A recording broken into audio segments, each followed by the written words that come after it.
اب آپ کی ملاقات کروائیں گے ایک ایسے شخص سے جنہوں نے بے انتہا مشکلات کے باوجود علم کی شمع جلائی رکھی ہے اور وہ پر امید ہیں کہ ان کی کوششیں رنگ لائیں گی اور ان کے طلبہ پڑھ لکھ کر قوم کی خدمت کریں گے. ہم بات کر رہے ہیں سندھ کے ضلع سانگر سے تعلق رکھنے والے استاد سید مہتاب بخاری المعروف ضیاء الحسن بخاری صاحب کی, جنہوں نے کئی سالوں سے بند سرکاری اسکول میں چارج سنبھالا ہے اور اپنے منفرد انداز اور بچوں کو بھرپور شفقت سے وہ پڑھاتے ہیں.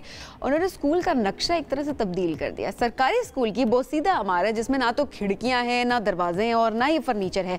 اچھا, یہ زمین پر بچوں کو بیٹھ کر وہاں پر وہ پڑھاتے ہیں, کتابیں بھی ان کو فراہم کرتے ہیں اور ساتھ ساتھ ان کی باقی ضروریات پوری کرتے ہیں. ہر ماہ اپنے خرچے پر ان کے بالوں کی کٹنگ بھی کرواتے ہیں. مطلب بچوں کو ویل مینٹین بھی رکھتے ہیں اور ساتھ ایک جدید طریقے سے ان کو پڑھانے کی بھی کوشش کرتے ہیں. تو اس وقت یہ ضیاء الحسن صاحب ہمارے ساتھ موجود ہیں. ان سے پوچھتے ہیں کہ کیسے انہیں خیال آیا کہ انہیں ایک اسکول کو, ایک جو بوسیدہ عمارت ہے بیسیکلی میں اس کو جو بند پڑی ہے, اس کو کیسے انہوں نے آباد کرنا اور بچوں کو کس طرح تعلیم کی طرف لے کے جانا ہے. ضیاء صاحب بہت شکریہ پروگرام میں جوائن کرنے کے لیے. ذرا بتائیے گا کیسے آپ کو خیال آیا کہ یہ اسکول تو بند پڑا ہے, اب اس عمارت کو دوبارہ سے آباد کرنے کی ضرورت ہے؟ سب سے پہلے بہت شکریہ, آپ لوگوں نے اس چیز کو ہائی لائٹ کیا.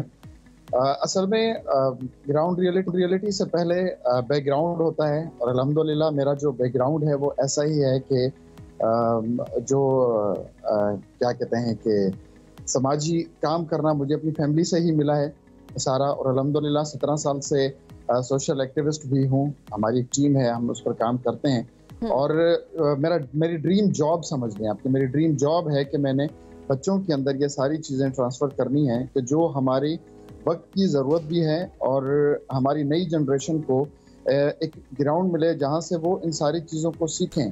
اور آپ نے اس اسکول کی بات کی تو یہ اسکول 1913 کا ہے, مطلب رجسٹرڈ 1913 کا ہے. درمیان میں ایک دو بار ریپیئر بھی ہوا ہوگا, لیکن اس وقت کی جو اس کی پوزیشن تھی اس میں ٹوٹل 3 بچے تھے جب میں نے وہاں پر جوائن کیا, اور اس کے لیے پھر بہت زیادہ ایفرٹس کرنی پڑی, بھاگ دوڑ کرنی پڑی, لوگوں میں جانا پڑا, ان لوگوں سے ملنا پڑا, ان کو کنونس کیا گیا کہ آپ یہاں پر آئیں.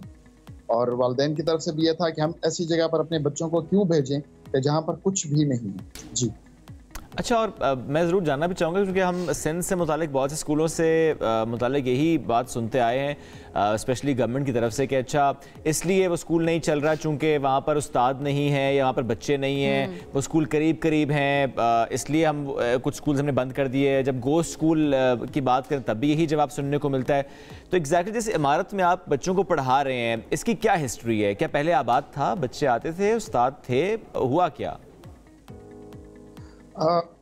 میری جوائننگ ہوئی ہے سر 22 نومبر 2022 کی میری جوائننگ ہے, اور جب میں اس اسکول کے اندر گیا تو میں نے وہاں پر یہی دیکھا کہ بلڈنگ کی جو کنڈیشن ہے وہ انتہائی ناقص تھی. کوئی پانی پینے کا سسٹم نہیں تھا, کوئی واش رومز نہیں تھے, کچھ بھی نہیں تھا وہاں پر. لیکن کیونکہ میں نے آپ کو بتایا کہ میرا مقصد جو تھا وہ یہی تھا کہ بچوں کے اندر اویئرنیس پیدا کروں, ان کو حقیقی جو تعلیم ہے ان سے میں ان کو روشناس کراؤں. تو اس لیے پھر اس کی ہسٹری تو 1913 کا مجھے پتا ہے کہ یہ بہت پرانا اسکول ہے, بہت سارے لوگ یہاں سے پڑھ کر نکلے ہیں. لیکن موجودہ کنڈیشن یہی تھی کہ یہاں پر کوئی ایکٹیویٹیز نہیں تھی بچوں کے حوالے سے, کہ کوئی ایڈمیشنز وغیرہ نہیں تھی. لیکن اس کے قریب ترین کوئی اسکول اگر ہے وہ کتنے فاصلے پر ہے؟ جو نیرسٹ بھی ہے وہ کتنا دور ہے؟ جو کہ فنکشنل ایکچولی 3-4 کلومیٹرز پر ہیں. 3-4 کلومیٹر کے احاطے کے اندر 3 سے 4 اسکول موجود ہیں یہاں پر پرائمری کے. اچھا, ابھی آپ کے پاس کتنے بچے اس وقت اسٹرینتھ کیا ہے؟ اس ٹائم تو ظاہر ہے کوئی بھی, آپ کتنے بچے ہیں جو کہ وہاں پر آپ کے پاس زیر تعلیم ہیں؟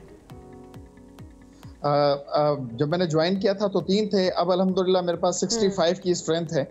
اور ان کو دیکھا دیکھی وہ بچے جب جاتے ہیں گھروں میں بتاتے ہیں کہ ہم نے آج یہ سیکھا, آج ہم نے یہ ایکٹیویٹی کی, ہم نے یہ ساری چیزیں کی.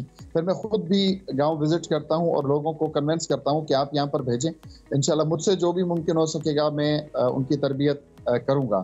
تو الحمدللہ میرے پاس 65 کی اسٹرینتھ ہے.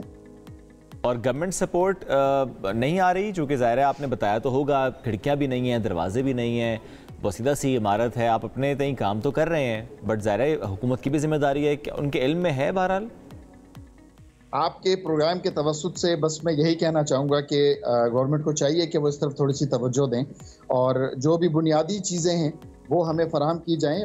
میرا اسکول ہے, اس کے علاوہ بہت سارے اسکول ایسے ہیں خاص طور پہ گورنمنٹ کے پرائمری اسکولز کے جو انتظار کر رہے ہیں کہ کوئی ایسی چیز